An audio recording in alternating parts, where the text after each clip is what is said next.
Welcome to the Voice of Retail. I'm your host, Michael LeBlanc. This podcast is brought to you in conjunction with Retail Council of Canada. The great acceleration of e-commerce brought on by the pandemic has resulted in an unprecedented influx in deliveries.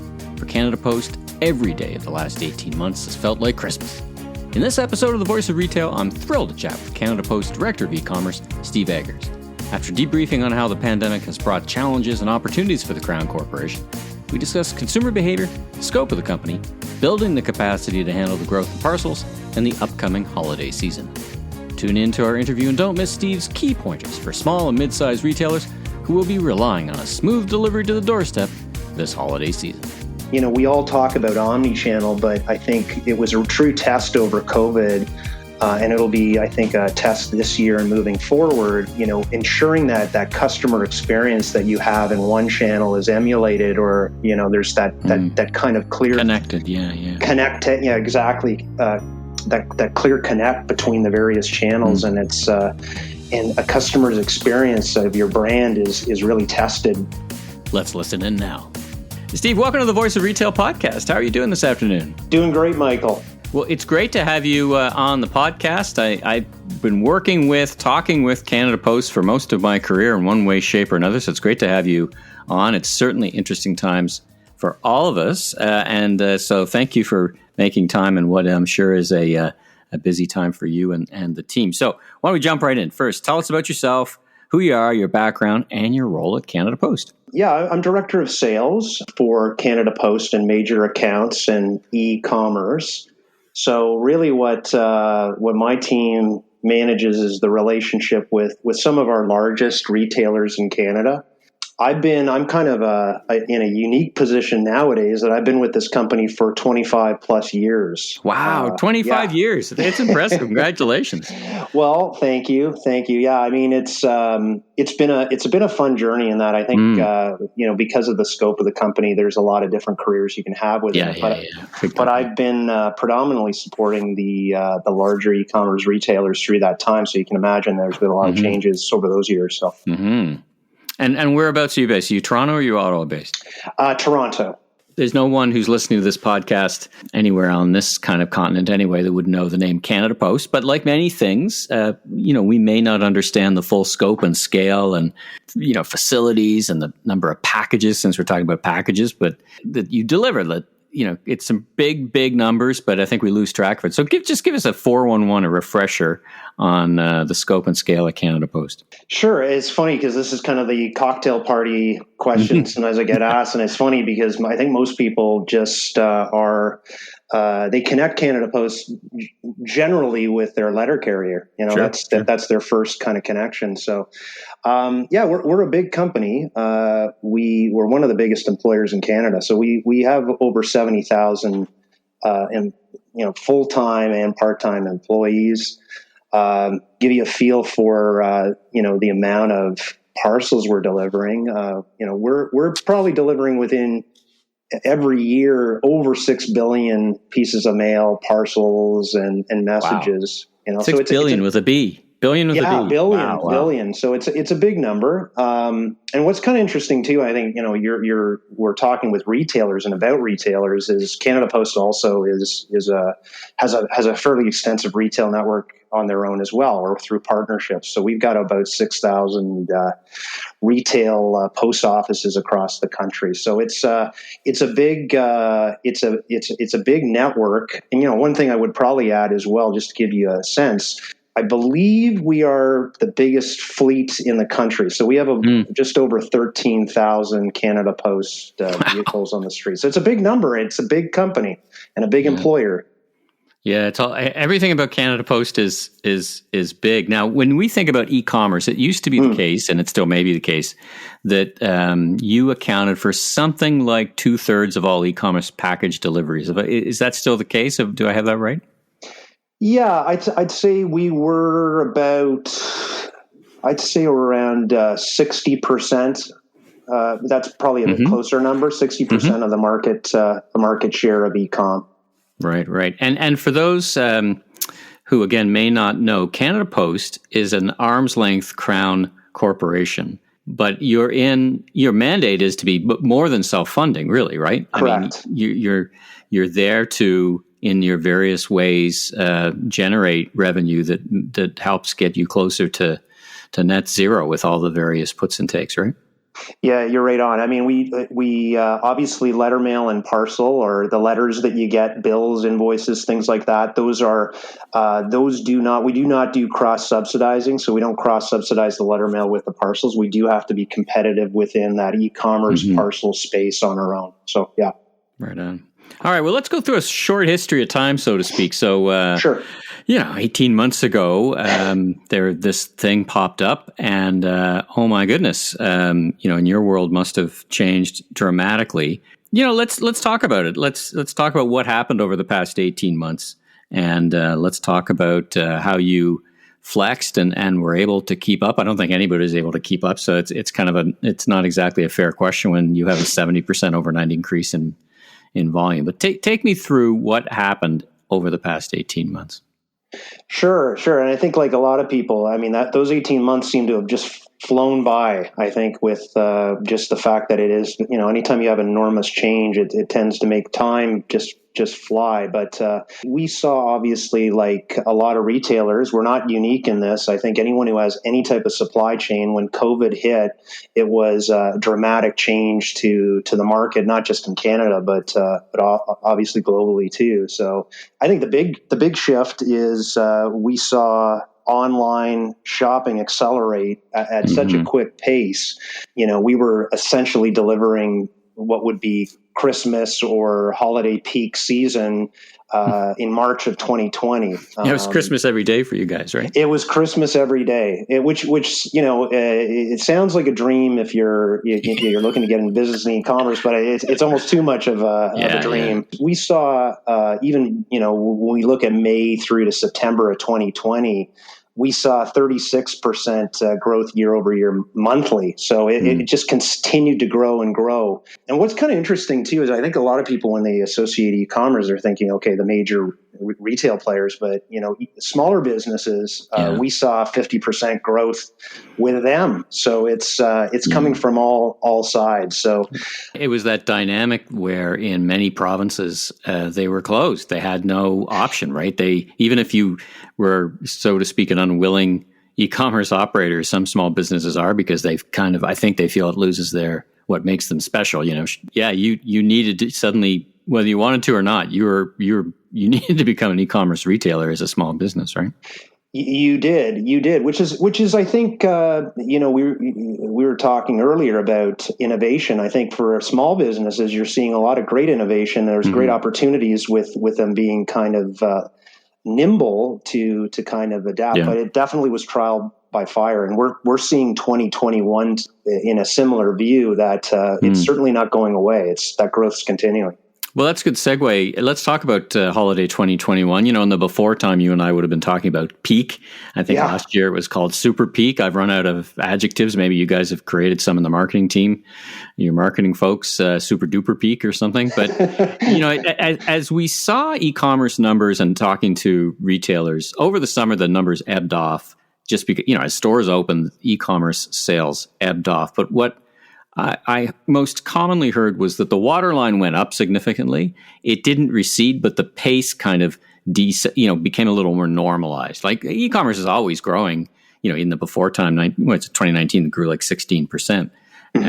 What have you been experiencing? Did you experience a bit of a lull, and then are you expecting a fast hockey stick, or what are you anticipating, and what are you hearing from your retail partners? Well, I think you're right in that there were some puts and takes, right? So you did see when stores opened again, there was a little bit of a containment of all the e-commerce volumes we saw. We saw a little bit of a relaxation.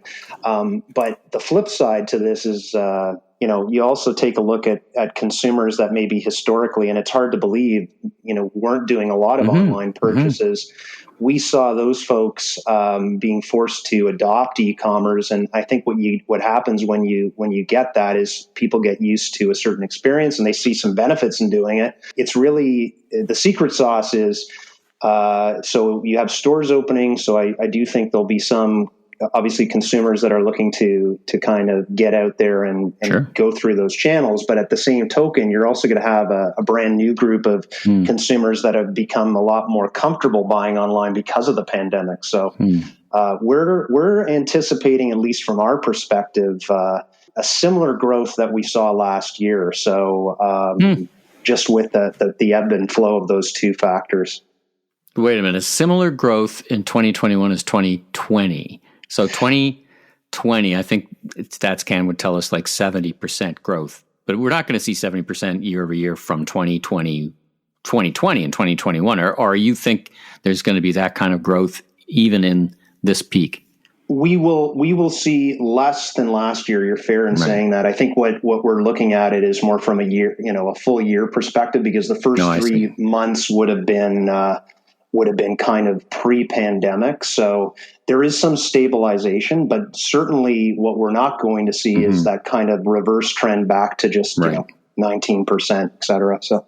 Well, and it's interesting because I think your comment about more Canadians shopping online, to me, and I wonder if you think the same, the more Canadians shopping online for groceries spins the flywheel of e-commerce. You guys aren't in the grocery delivery business, but it gets people, once you're buying your food online, it feels like it opens up just e-commerce in general from a behavioral perspective, both from and we're going to get to this a little later, both from a trial and then just from a frequency, right? Would you agree? Do you think that connects? Absolutely. You take a look at some of the big players out there that have gotten into groceries, and at one point, there was that use of two separate channels. You're going to buy your groceries here, and then you'll buy your dry goods or non-grocery goods through a separate channel. A lot of the times what we're seeing now is, you're right, a consolidation. If you're going to buy your groceries, you may want to buy some accessories with that as well. So that is what's happening in the market for sure. So we're talking close to, we're talking here in October, and I guess, my next line of question is advice to retailers as they head into peak. I guess the advice would be start back in May thinking about it. But, given where we are today and given our conversation, is there anything that you can share with the listeners in terms of, it's October, it's November, we're about to hit Black Friday, Cyber Monday, and the big season. Is there a checklist or quick tips? You say, listen, whatever you do, just make sure you're doing these 3 or 4 things, and hopefully you're prepared. But if you're still thinking about it, or even if you're prepared, here's the things you want to make sure you get right for sure. What would those kind of things be? The lessons learned from this is, and we saw it a little bit last year. I mean, one of the themes that we saw that retailers were trying to control it, because on their side, they're also trying to control their own supply chain. And there's been issues also with importation, because remember, it's a global economy. So where we may be out of the woods here, there are other locations that aren't. So if I took a shot of whiskey every time I said the word or heard the word supply chain in the past month, I'd be on the floor most days. Right? It's crazy. Well, I mean, and it hits home personally. I mean, we just bought we're doing a renovation. We just wanted to get we're waiting for an oven to be delivered for December, and that's going to now be pushed out 3 months later. So we'll be having spaghetti for fire up the microwave or the hibachi, because that may be a bit late, right? But exactly. So I mean, I would probably say that one of the best practices is definitely trying to spread out your promotions a little bit more, so that you can kind of control the curve in terms of orders, right? You want to, obviously, the earlier you can get orders in, the more opportunity you have to fulfill them. I would say that there's a few things, specifically. I mean, I'm if I was looking at maybe a mid-market or smaller retailer, I would suggest that, one of the things that you have to be very cognizant of is things that maybe not as sexy, but returns, for example. Returns is something that most consumers are looking for right now. In fact, we did research recently that said that 61% of consumers are selecting a retailer because they offered free returns, or they would move to another option if you didn't offer a very simple return process. These are things that historically were seen as kind of cost drivers, but what they become is more, if you don't offer it, they become a lost sale, right? And that's sometimes what you miss. So those are a couple. I think what you're seeing in the market now with the larger marketplace retailers that are involved in marketplace, et cetera, is flexibility, not just around the type of delivery options, but also how you receive your product. And if anything, I think omni-channel has probably gone through a faster evolution through this whole COVID experience. So now consumers are saying, okay, we want to be able to either pick it up, at my house. I want to get it click and collect. I want to have options to maybe receive it near my cottage if I want to order a product. So that type of flexibility and ease of use is going to be more and more important this year and going on to next year. All right. So as always, as a retailer, think about that that fine line between encouraging returns to make sure you don't lose the sale and encouraging too many returns. So that kind of jumps out. I like your point about spreading out the volumes to the degree you can. Let's talk about that for a bit. So, sure. I was listening to a panel at the David Sobey School, and your boss was there talking about, well, it is the case that the volumes outstripped our capability to ingest, as we would say, or take in packages. And we call it induct. Induct. See, I run the Food Professor podcast, so I just think of ingesting all the time. I like that too. It's right around lunchtime. It's feeling good. But listen, where are you guys today? I mean, I do hear from retailers that there are limits put on packages that they can send you, that you can take in. Let's talk about that for a bit. Where are you this season? Much like many of the folks in supply chain within retail and outside of retail, and also the major carriers out there, last year was a little bit of a different animal in that you don't have a history to kind of build a strategy around. You may have a strategy, but it's not geared around ingestion. I'll use your word of 50% to 100% more volume immediately with no planning. So right. I think this year we've learned a lot from the events that happened last year. I also think that we're very close to our retail partners. So in terms of understanding kind of what their plans are and their forecasting, we're very, very tight on that front. But I also think one of the things that we've been able to do over the last year is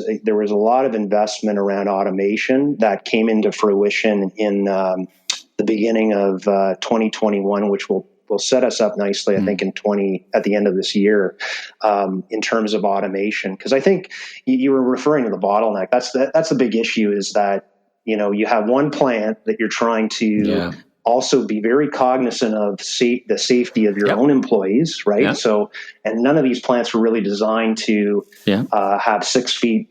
People 6 feet away, et cetera. Non-overlapping shifts and shifts. All those things, right? Yeah, for sure.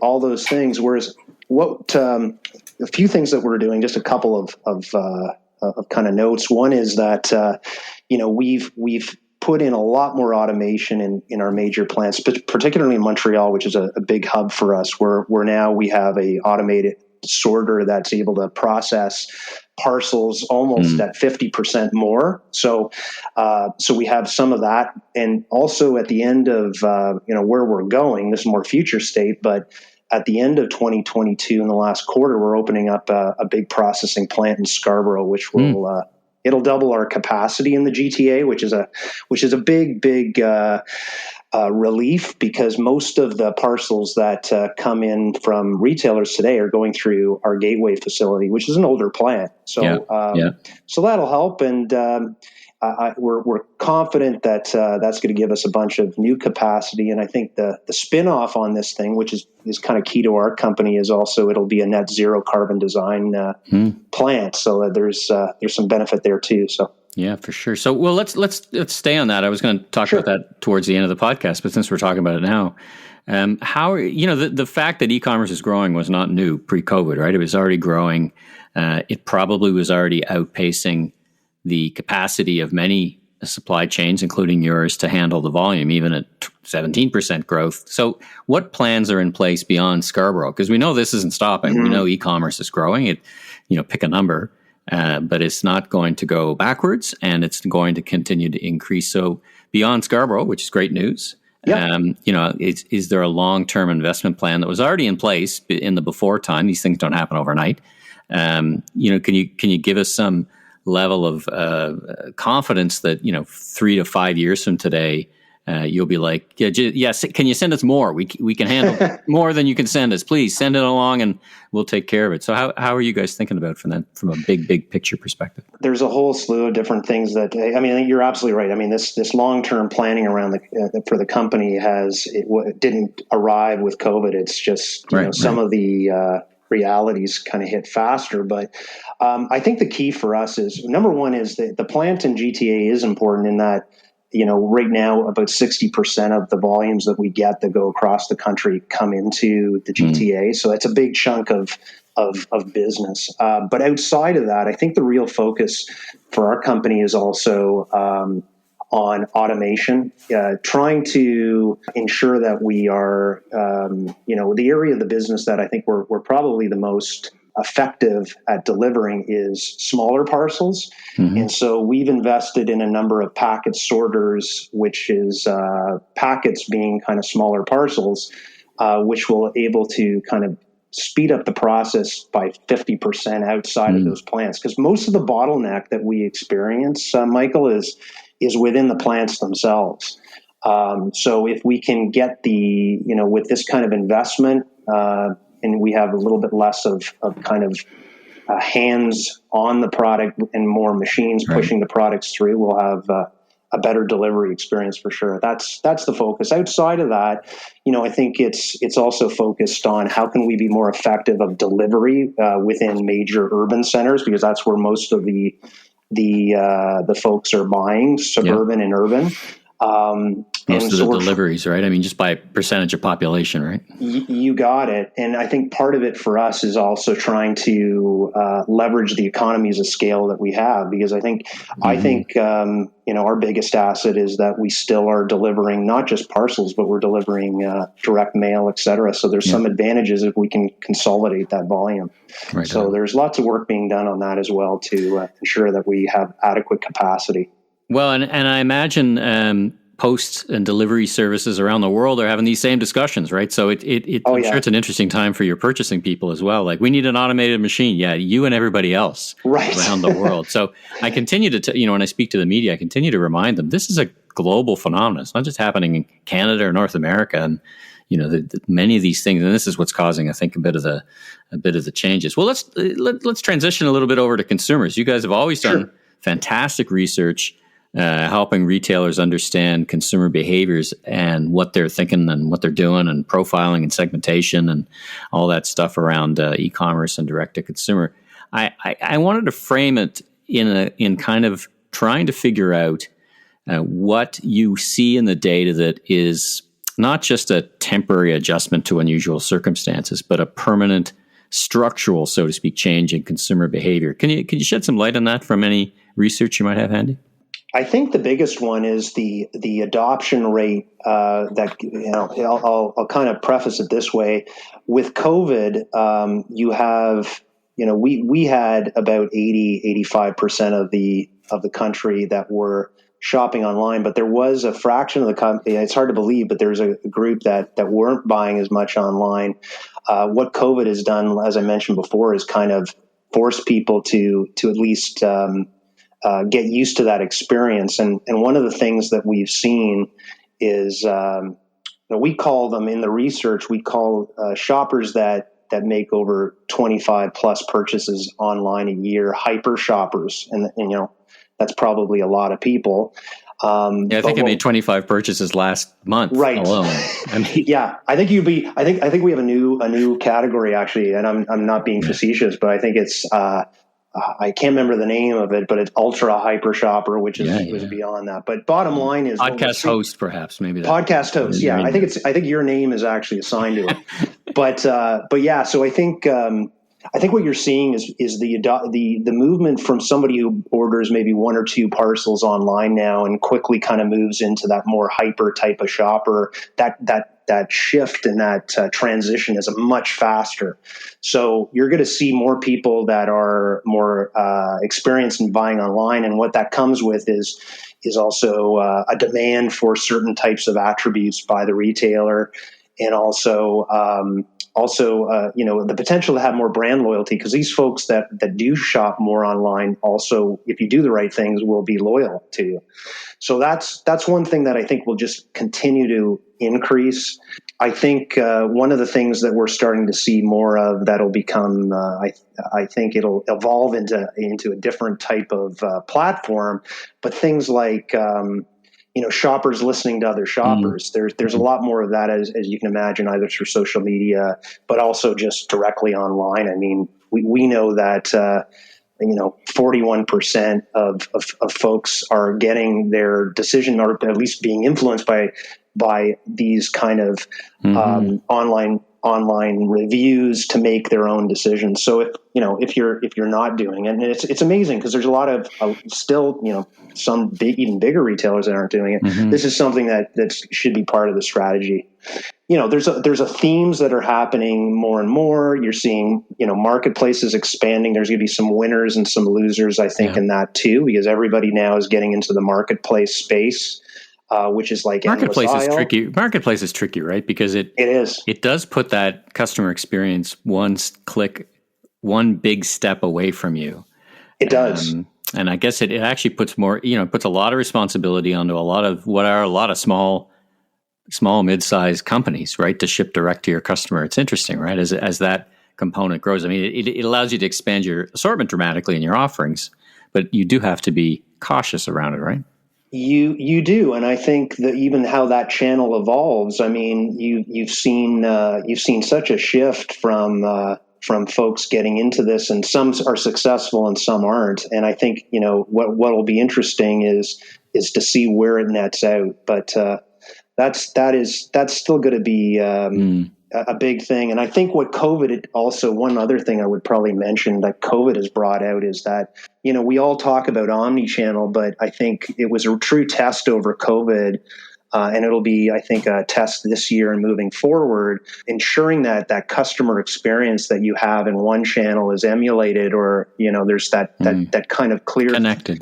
Connected. Yeah, exactly. That clear connect between the various channels, and it's, and a customer's experience of your brand is really tested by how well you're able to make that connection. So that'll be big in the next few years to come. Last question. Let's talk about what the research told us about shipping times and rates. So, everybody loves free shipping. There is no such thing from a retailer's perspective as free shipping. That's an offer to the consumers. And, speed is one of those things that has been bandied about. Some retailers who offer same day, some who offer even quicker, some who say it's a few days is fine. What's your general sense about what consumers are realistically expecting in terms of shipping and in terms of speed of delivery from the retailer? Really, it's more around options, versus having everything shipped. Everything has to be shipped, and it has to be same day. Although I do think down the road, as supply chain works itself out, that expectation of same day shipping, or next day moving to same day, moving to within hours, that will happen.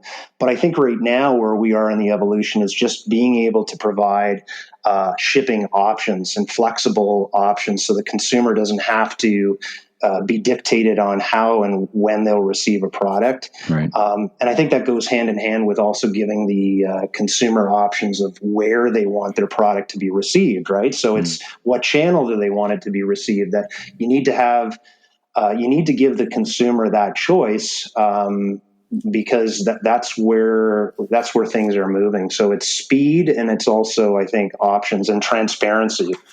So a consumer can see that. Usually, one thing I'd add is I think all of these options that we're talking about, whether it's speed or flexible delivery, I think the other thing I would mention to, especially mid-market accounts or retailers, is also giving the customer clear vision of what that looks like early in the buying stage, whether it's in browsing or, I mean, that's the best practice versus kind of surprising them with all of this stuff at the checkout. Yeah. Yeah. And I guess that dovetails back into your and the supply chain's capabilities to deliver on the promise, right? And which is never an easy thing, but that's the trick when it all comes, because Black Friday, Cyber Monday, these are very predictable days in terms of, well, yes and no. I mean, they're not predictable in terms of the numbers exactly, but the magnitude we know they're going to be huge days, right? So that's where it all starts to come together, and we start to manage customer expectations, as you said. So listen, all very exciting. Is there a place where folks can go and learn more, or maybe even see some of this research? Is there resources for them that you can point us to? Yeah. I actually think it's this is a great site if you're interested, not just resources, but if they have webinars and blogs and a whole slew of other industry information. I'll give you the URL. It's canadapost.ca/eCommerce hub, one word. You can find a whole slew of information there as well. eCommerce hub. All right, I'll put that link in the show notes. That's great. It's a great resource. Awesome. And you guys do some fantastic stuff. I mean, you're at a place in the market where you see a lot of things. Sometimes you see no evil, say no evil too, but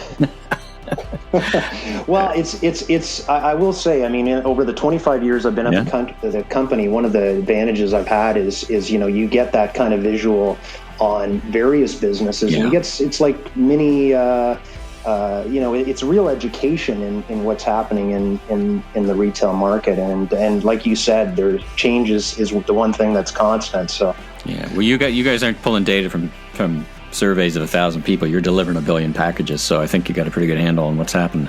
Yeah, well, listen, Steve, it's been great having you on the podcast. Thanks for joining me. And again, I'll put a link to that resource in the show notes. And then I guess if anyone needs to reach out, you're on LinkedIn. That's probably a pretty good place to find you. That's the best place? Yeah, absolutely. Would love to hear any questions. Be happy to answer any questions. So thanks so much. Great opportunity to chat with you, Michael. Thanks for tuning in to today's episode of The Voice of Retail. Be sure and follow the podcast on Apple, Spotify, or wherever you enjoy podcasts so you don't miss out on the latest episodes, industry news, and insights. If you enjoyed this episode, please consider leaving a rating review, as it really helps us grow so that we continue to get amazing guests onto the show. I'm your host, Michael LeBlanc, president of LeBlanc Company Inc. And if you're looking for more content or want to chat, follow me on LinkedIn or visit my website at meleblanc.co. Until next time, stay safe, have a great week.